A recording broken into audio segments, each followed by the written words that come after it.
You thought you were closing tomorrow, but it's delayed. What happened and why?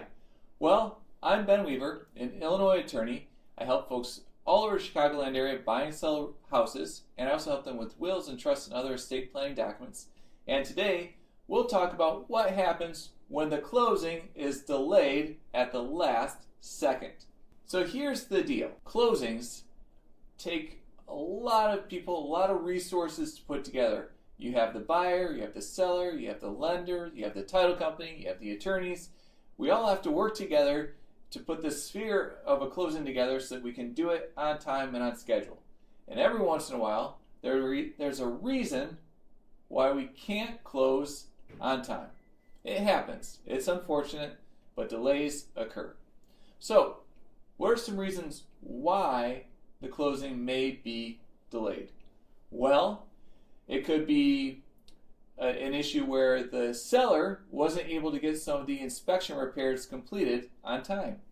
It could be an issue where the lender, for whatever reason, isn't ready to loan the money on the closing date. It could always be an issue where the seller, for whatever reason, just isn't able to move out of the house on schedule. Or it could even be something like the buyer has to sell their current house to buy the new house, and something happened with the buyer's sale, which affects your transaction, and it's just a domino effect going down. It could be another of other reasons too. There are a lot of reasons why the closing may be delayed at the last second, but the key is really communication.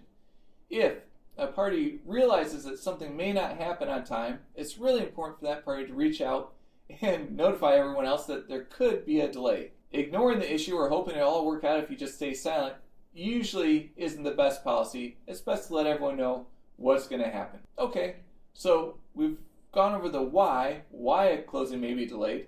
Let's go over what exactly could happen. The first thing to ask, is this a short-term issue or is it a long-term issue? Is it something that we'll still be able to close tomorrow or later in the week, or is it something that's going to delay the closing for weeks or hopefully not months? Hopefully it's just a day or two. Here's the thing. No one is ever happy with a delay, either the buyer or the seller.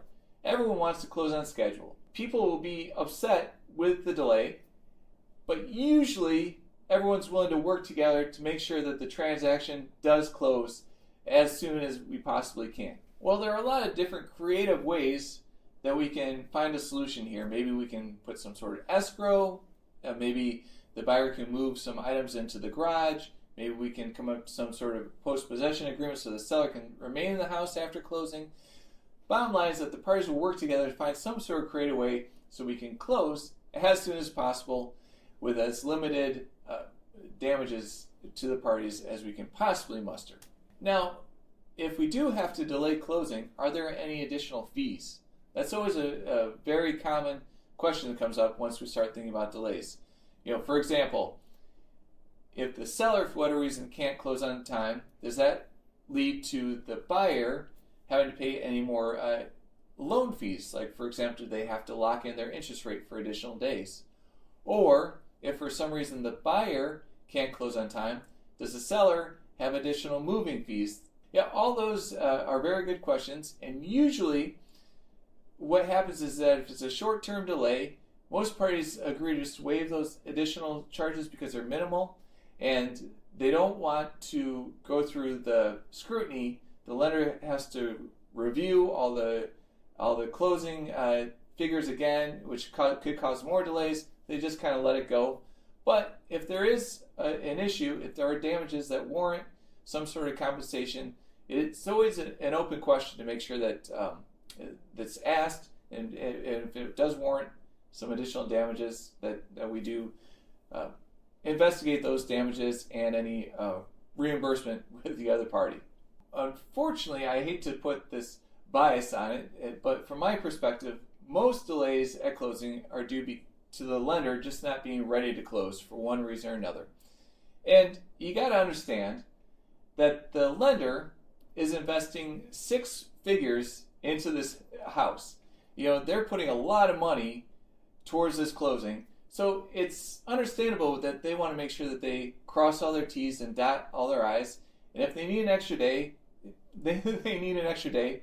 It doesn't mean we're not closing. It just means the lender needs an extra day to get all of their paperwork ready so that they're fine on their end and we can close. On the other hand, a lot of times the seller, they're going through a lot of emotions. When you're packing up your house, someplace you've lived in, first off, you just have a lot of stuff, but there's also just a lot of emotional attachment to trying to move out, trying to get everything packed up and moved.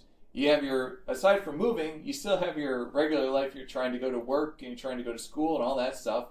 And so if the seller misses completing a repair, or maybe for whatever reason they just can't get everything packed up and moved out like they thought they could earlier, it is understandable. So while the seller did sign an agreement to be out of the house and moved on a certain day, sometimes there is a little bit of understanding when you get to that final walkthrough and the seller still has a house full of stuff and it's just that one or two people trying to do it all by themselves.